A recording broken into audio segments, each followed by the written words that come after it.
Salut à tous, c'est Julien et aujourd'hui on se retrouve pour une nouvelle vidéo. Alors en fait c'est une vidéo introductive à la série que je vais faire sur l'impression 3D tout simplement. Donc on va commencer par un petit tuto sur internet du coup comment imprimer toutes sortes d'objets avec son imprimante, comment configurer son imprimante sur un logiciel comme qui est Cura qu'on va utiliser là. Bon, il y en a plein de différents, il y a Simplify 3D, il y a Repetihost, etc. Alors Simplify 3D est très bien mais il coûte dans les 150 €, donc moi je l'ai pas.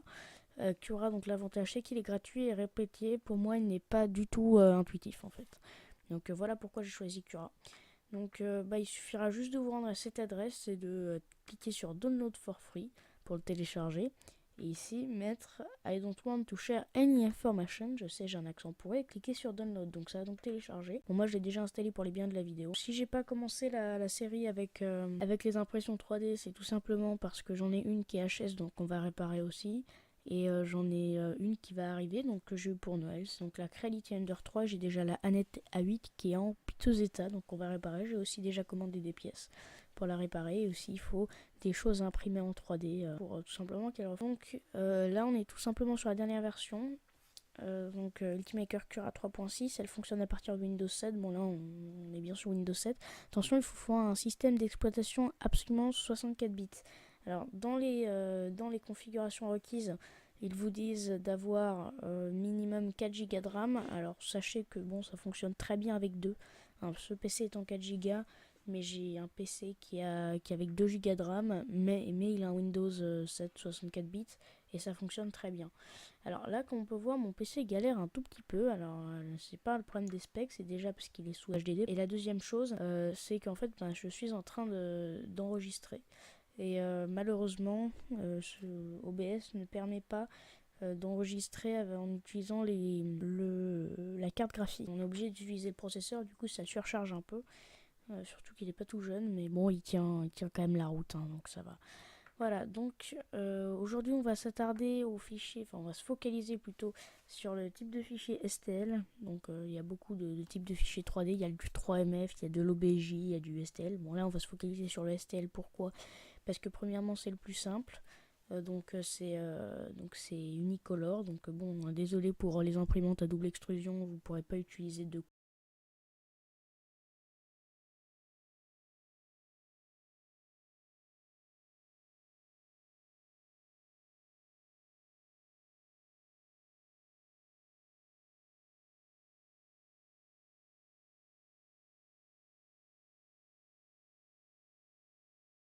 seconde chose, c'est que en fait c'est le plus répandu tout simplement. Donc on va voir comment imprimer un fichier, donc comment faire un fichier en STL en G-code, donc c'est un fichier qui comporte toutes les positions que l'imprimante doit adopter, donc qui est lisible pour l'imprimante pour qu'elle imprime le tout. Et voilà, donc ça c'est le deuxième fichier. Voilà, c'est des fichiers qui se ressemblent un peu, mais c'est quand même différent. Je vais tester les deux.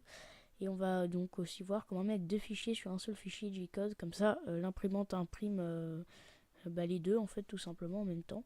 Et comme ça nous évite de faire deux impressions. Ça consomme moins d'électricité, ça prend moins de temps, etc. Pour toute la préparation, je veux dire. Mais en termes de temps d'impression, c'est la même chose que si on avait mis les deux. Mais bon, vu qu'il y a de la préparation, voilà. Donc quand vous allez lancer Ultimaker Cura pour la première fois, aussi il faut bien télécharger les pilotes Arduino, hein, ce qu'il vous propose. Là, vous demandez d'ajouter une imprimante. Donc vous aurez un menu à peu près comme ça.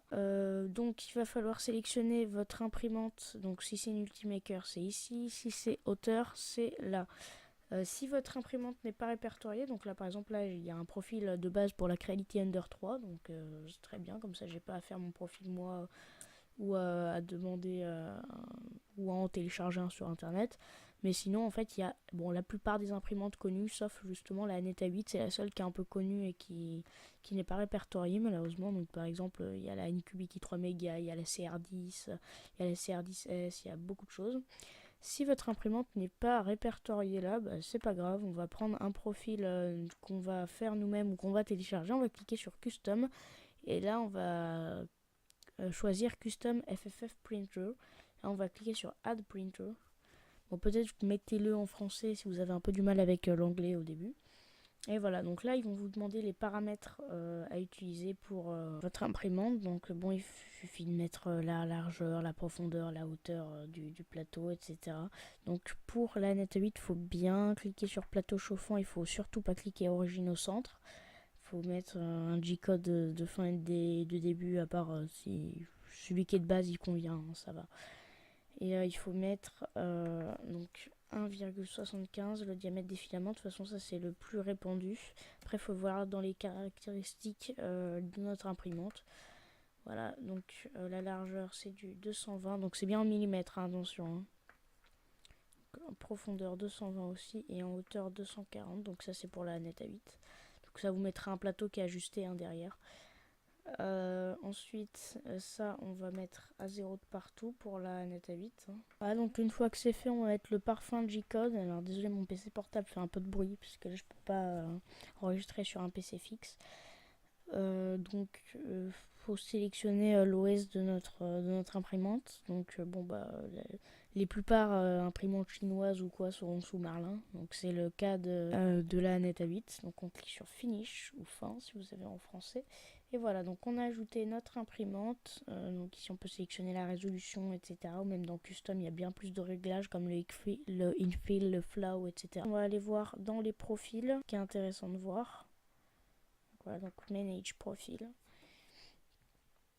Et ensuite, donc là, on voit les profils protégés. Donc, c'est les profils ajoutés par Cura pour la Creality Ender 3. Et donc, on va ajouter nos profils pour la Neta 8 que je vous mettrai à télécharger dans la description. C'est les meilleurs que j'ai trouvé sur internet, tout fait. En attendant, on va renommer notre imprimante FFF. Donc, elle a un nom générique. On va l'appeler correctement Neta 8. Voilà. Sur OK et c'est fini. Voilà, donc après il y a les deux et donc si vous voulez changer, soit vous cliquez, soit vous allez justement dans le gestionnaire d'imprimante et vous cliquez sur activer sur celle que vous voulez, soit tout simplement si vous voulez quelque chose de plus rapide, si vous voulez directement imprimer quelque chose, vous n'avez pas vraiment le temps, puis de toute façon c'est plus accessible, vous fermez ça, voilà. Et en fait ici vous avez un petit onglet, voilà. Aussi, je tiens à préciser que là je suis sur Ultimaker Cura, donc c'est la plus récente de Cura à l'heure où je tourne la vidéo, mais bon, c'est très probable que quand vous la regardiez, il y ait une nouvelle version. Donc là, je suis sur la 3.6 parce qu'ils font régulièrement des mises à jour, et ça c'est très bien pour corriger des bugs ou des choses comme ça. C'est des développeurs très actifs. Donc voilà. Donc pour télécharger un modèle, on va aller dans Think File sur notre page Thingiverse. Après, ça dépend des sites internet. Il y a des modèles 3D qui s'achètent, la plupart sont gratuits. Moi, je comprends pas le fait de vendre des modèles 3D, c'est-à-dire qu'on achète notre imprimante, on achète notre filament ou notre résine si on a une imprimante à résine, et on doit encore payer des modèles 3D. Ça, je suis vraiment pas pour. Je n'ai jamais acheté un seul modèle de 3D parce que même à 1 ou 2 euros, je trouve ça trop en fait. Normalement, c'est censé être gratuit. Voilà, donc là, on a la liste des fichiers imprimés. Et on va sélectionner celui qu'on veut, et si on veut tous les avoir, et on va cliquer sur Download All Files. Et en fait, ça va nous télécharger un zip avec toutes les images du truc. Bon, là, je sais pas pourquoi il y a un petit bug, mais voilà. Donc, aussi, moi, je vous conseille de vous faire un petit dossier de modèle 3D. Bon, là, mon NAS, il est actuellement éteint parce que sinon, ça ferait trop de bruit. Du coup, je peux pas vous montrer, mais en fait, sur mon NAS directement, j'ai un dossier pour mes modèles 3D. Donc, on va les mettre sur le bureau. Et on va créer un nouveau dossier, on va l'appeler temp, voilà, donc temporaire. Et on va mettre ça dedans et on va faire pareil pour l'autre. Voilà. On va voir est-ce qu'il y a qu'un seul fichier ou pas, puisqu'en fait s'il n'y a qu'un seul fichier, ça sert à rien de télécharger une archive avec les photos de tout, etc. Ouais, donc là on a qu'un seul fichier, juste on clique dessus et il se télécharge. Et voilà. Donc ensuite, donc pour la Neta 8, je vais tout simplement vous montrer le profil qu'il faut utiliser. Bon alors pour vous, je vais tout simplement faire une archive donc avec les deux profils qu'il y a. Donc il y a un profil très bonne qualité, donc la meilleure qualité que peut donner l'imprimante, et une qualité médium, donc c'est un peu inférieur, mais en fait je vais vous apprendre un peu à jouer avec les paramètres pour créer aussi vos profils. Hein, voilà, c'est important aussi de créer vos profils car vous serez bien meilleur en fait. Simplement sur le logiciel, en fait c'est mieux d'expérimenter. C'est comme par exemple quand vous avez un nouveau logiciel, moi je préfère clairement expérimenter, puis me planter, puis faire des conneries dessus. Et puis bah comme ça après je connais en fait. Je connais le logiciel et j'ai appris par moi-même. Et en fait même faire un tuto ça me reste pas dans la tête, j'oublie après. Non, regarder un tuto, donc voilà. Donc on va tout simplement... Et après ça ne regarde que moi bien sûr. On va donc tout simplement ajouter les profils dans Cura, on va les importer. Donc on va dans le gestionnaire de profils, on va sur importer. Donc je sais le logiciel est actuellement à moitié anglais, à moitié français, parce que je l'ai mis français mais j'ai pas redémarré Cura, donc voilà. On va donc choisir nos fichiers, donc ce sont les deux là, mais on peut faire qu'un seul à la fois, c'est pas grave, mais voilà. Ok, et on va importer le deuxième. Et voilà, donc c'est tout simplement fini. Bon, après, c'est des trucs que je vous conseille de renommer, puisqu'on n'est plus sur Cura 2.3.1, ça se fait depuis bien longtemps. Voilà. Après, moi, en fait, quand j'ai commencé l'impression 3D, on était sur Cura 15. C'était il y a très longtemps, mais justement, c'était avec mon Nanette A8 quand elle fonctionnait encore. Mais du coup, j'avais abandonné, puis en fait, j'avais vraiment envie de recommencer, donc voilà. Et du coup, en fait, là, ici, dans le custom, je vais vous expliquer un peu qu'est-ce qui... quoi. Donc, tout simplement, la hauteur de la couche, en fait, c'est la qualité. Donc, c'est la résolution, en fait. Et je vais vous expliquer ce qui est vraiment important pour moi. Moi, le remplissage, c'est quelque chose de très important aussi. Du coup, ça va s'appeler une file. Donc, c'est la densité de remplissage, le pourcentage de remplissage. En fait, ça va être complètement déterminer le temps d'impression, la quantité de plastique utilisée, mais la solidité de l'objet. C'est-à-dire que plus le pourcentage sera élevé, plus bah, tous ces paramètres-là vont être amplifiés. Donc la solidité, le filament, même la facture d'électricité, l'usure de l'imprimante, le temps d'impression, etc. Mais donc en fait 20% c'est clairement suffisant. On a déjà un objet très solide, surtout si vous imprimez avec du plastique ABS. Bon, après du PLA bien sûr c'est bien moins solide que l'ABS hein, bien sûr. Donc ensuite dans la vitesse, bon là on voit pas encore, ça n'a pas encore chargé puisqu'il y a vraiment beaucoup de paramètres, mais on a la vitesse d'impression, voilà. Donc ça se compte en millimètres secondes, bon 60 c'est beaucoup trop, hein, je réglerai après. Mais en fait ça va tout simplement servir à régler votre temps d'impression ainsi que la précision. Mais attention, il faut pas quelque chose de très très lent, parce que ça c'est très dangereux je trouve. Parce que le problème du très très lent, c'est qu'en fait ça a beaucoup surextrudé la chose, c'est-à-dire qu'en fait ça a beaucoup trop de plastique. Et bah, c'est le danger, et du coup bah, en fait vous aurez une pièce complètement pâteuse avec un effet peau de saumon, un summon effect skin, et c'est vraiment pas ce qu'on veut. Donc ensuite, il y a du support. En plus, ça va consommer bien plus de plastique et du temps. Donc le support, ça sert tout simplement quand on a des zones dans le vide et que bah, on essaye. Moi, je vous conseille si vous avez beaucoup de réserves de plastique et du temps, bah, utilisez sans support. Et si ça fonctionne pas, donc si les trucs dans le vide, ça se casse la gueule, de réessayer avec des supports. Mais le problème des supports, alors ça utilise un peu de filament, franchement pas beaucoup, ça met pas beaucoup de temps à imprimer. Et c'est franchement cool parce que toutes les pièces dans le vide, en fait, avec les supports, ça tombe pas. Donc ça, c'est franchement génial. Mais après, par contre, c'est assez chaud à enlever. Et il faut. En fait, ça peut enlever un peu la qualité de l'impression. Là, ça enlève beaucoup de l'olicité. Donc ensuite, il y a l'adhérence au plateau. Donc en fait, si vous avez une petite impression, une bordure, c'est largement suffisant. Je vous déconseille de mettre aucun. Bon, jupe, c'est si vous avez une impression moyenne, et le radeau, c'est franchement le meilleur, clairement. Mais ça met beaucoup de temps à imprimer, en fait, ça fait un radeau. Je vous mettrai une petite image, je pense, en incrustation. En fait, ça met tout simplement ça met une couche de plastique et ça fait une première layer, en fait, en dessous de votre impression. Comme ça vous garantit une première layer de votre vraie impression, hein, sans parler du raft, qui est parfaite, vraiment parfaite. Et bah, comme ça vous donne vraiment la meilleure qualité. Voilà, bon bah moi on a fini l'essentiel qui était pour moi dans ce logiciel, et maintenant donc on va passer à la partie compilation, je dirais. Donc on a maintenant nos deux fichiers hein, qui sont dans ce dossier, voilà, temp. Et bah, donc ils sont là. Donc on va commencer par extraire l'archive qui nous a été donnée par Le GoPro Mount, voilà, par Thingiverse, le site. Bon, là, il n'y a pas les images parce que je crois qu'il n'y a pas beaucoup de photos, s'il n'y en avait pas qu'un seul, mais normalement, il y a un autre dossier images et voilà. Donc, on a aussi la licence, donc ça, c'est important si vous voulez vendre, par exemple, cet objet que vous imprimez. Par exemple, si vous faites des services d'impression, bon, ça, c'est que pour les industriels et je pense que vous en avez, pour ceux qui s'y connaissent, vous n'avez pas besoin de moi pour savoir ça. Bah voilà, on a nos deux fichiers STL. Alors en fait sur Windows 10, il y a une très bonne application faite par Microsoft pour voir et faire un tout petit peu de modification, donc qui est dans Windows Store et donc aussi pour Windows 8 et qui s'appelle 3D Builder. Voilà, donc que j'utilise sur tous mes PC Windows 10, c'est franchement bien.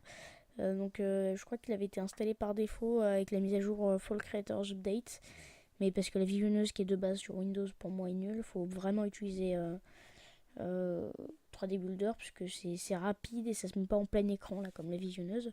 Et pour Windows 7, eh ben, je vous conseille d'utiliser des petits logiciels gratuits, hein. Il y en a à l'appel sur internet. Moi j'ai un petit logiciel, bon, il met beaucoup de temps à se lancer mais il est très très efficace. Bon, dommage, par contre on n'a pas les aperçus comme on peut le voir. Mais voilà, donc il s'appelle 3D Resharper, 3D Scanner Software, mais je connais pas, en fait je suis pas affilié à ce programme, vous inquiétez pas. Bon, le problème c'est que bon, du coup ça nous met le type de fichier mais on n'a pas d'aperçu, alors qu'avec 3D Builder par exemple, eh ben, on a un aperçu. Donc voilà, c'est un logiciel comme je vous l'ai dit qui met beaucoup de temps à se lancer, hein. Et voilà, donc bon bah là on a le petit fichier, donc on a une petite visionneuse. Bon, je crois qu'en plus avec lui on peut faire quelques modifs, mais bon, ça je vais pas m'en servir. Aussi avec le STL, le problème du coup pour les doubles extrusions, je sais pas si je me répète ou pas, mais en fait on peut pas avoir plusieurs couleurs, donc c'est couleur unies en fait. Donc bon, là c'est bleu pour l'aperçu comme sur Thingiverse parce que c'est le couleur un peu emblématique. En fait, vous pouvez mettre sur un double logiciel, ce sera peut-être genre vert ou une autre couleur en fait, parce que il n'y a pas de couleur en fait, c'est du blank, il n'y a rien. Il y a juste la forme, voilà, tout simplement. Donc on en a un là, et donc on va voir bah, ce qu'on va mettre sur notre fichier G-code et comment est-ce qu'on va imprimer ça. Bon, j'ai pas encore d'imprimante, mais je sais comment ça se passe. Et en fait, il y a deux manières d'envoyer, enfin, il y a trois manières d'envoyer nos G-codes à l'imprimante. Donc voilà, donc on va mettre un nombre conséquent ou non euh, de fichiers directement dans Cura. Donc moi je vais mettre celui-ci et je vais mettre celui-ci. Voilà, donc je vais en mettre deux. Voilà, donc on va les espacer suffisamment pour pas avoir de problème. Donc voilà, la ligne rouge permet de les espacer. Voilà. Et disons que bon bah maintenant je vais les imprimer avec ma Creality Ender 3. Donc bah, je choisis ma Creality Ender 3. Et maintenant pour imprimer, bah il y a différentes manières. Donc, soit, donc déjà, il va falloir le slicer. Enfin, je vous conseille d'ailleurs de le mettre en automatique, mais je sais pas pourquoi là il y est pas. Ah, donc, découper automatiquement. Donc, ça va slicer le fichier. Donc, slicer, donc ça veut dire le transformer de notre fichier source avec toutes nos pièces vers G-code. Et ensuite, on va donc on a une estimation, etc. Là, on a différents profils du coup utilisés par l'imprimante. Voilà, donc moi j'avais utilisé du 0,2, c'est largement suffisant, hein, pour une impression. Ça ne demande pas une précision extrême, donc voilà. Donc 1 heure ça va. Et bah, ensuite on va soit sauver le fichier, donc le sauvegarder sur une carte SD. D'ailleurs en fait si vous avez déjà une carte SD mise dedans, qui détecte que c'est une carte SD pour imprimante 3D, enfin que c'est une carte SD avec des fichiers G-code, etc. Et ben vous avez directement la possibilité de le mettre dedans et de cliquer sur éjecter, comme ça c'est plié, c'est super rapide, c'est très bien. Soit sinon vous avez la possibilité d'imprimer via des serveurs d'impression comme Octoprint par exemple. Donc Octoprint Connection par exemple, je l'ai téléchargé si un jour je fais un serveur Octoprint, donc c'est avec un Raspberry Pi, hein, pour ceux qui connaissent pas. Enfin c'est principalement, on va pas mettre un vrai PC, mais voilà. Enfin, on va pas mettre un ordinateur complet avec écran, clavier, souris, ça servira à rien, une grosse tour. Donc on met un Raspberry Pi avec Octopi qu'on connecte à l'imprimante. Du coup on peut direct imprimer avec le serveur d'impression via ce plugin. Ou encore en fait on peut brancher par USB notre imprimante, l'alimenter donc avec monitor. Et ben voilà, donc là je suis pas connecté à une imprimante 3D, mais si je me connecte, donc il détecte que c'est la Creality Ender 3 ou la NetA8. et on peut tout simplement lancer l'impression. Du coup, bah, ça s'arrêtera dès qu'on déconnecte le câble USB. Voilà, et donc si on veut enregistrer le fichier, et ben on peut modifier le nom ici, parce que généralement ça met des noms génériques pas dingues, donc qui sont très très longs, et quand on est sur un petit écran d'imprimante 3D, ben on voit pas forcément la suite. Surtout que par exemple CE3, par exemple moi j'ai une carte SD par imprimante, hein, vu que parfois j'ai lancé deux prints en même temps.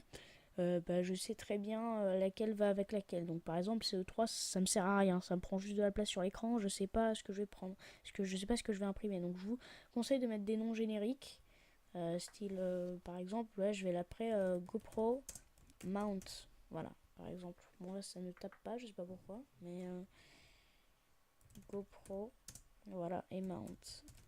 Et voilà, et donc ensuite bah, quand on enregistre, donc en G-code, et voilà, il s'appelle directement GoPro Mount. Et c'est pareil si par exemple et ben, vous le faites pour une carte SD. Donc vous pouvez nommer le fichier ici, puis après quand vous l'enregistrez directement, ça le copie direct sur la carte SD, et ben ça donne le nom qu'il y a ici en fait. Voilà, donc bon bah j'espère que cette première vidéo sur impression 3D, même sans imprimante 3D, vous aura plu. Bah moi je vous dis à la prochaine, c'était Julien, prenez soin de vous, ciao.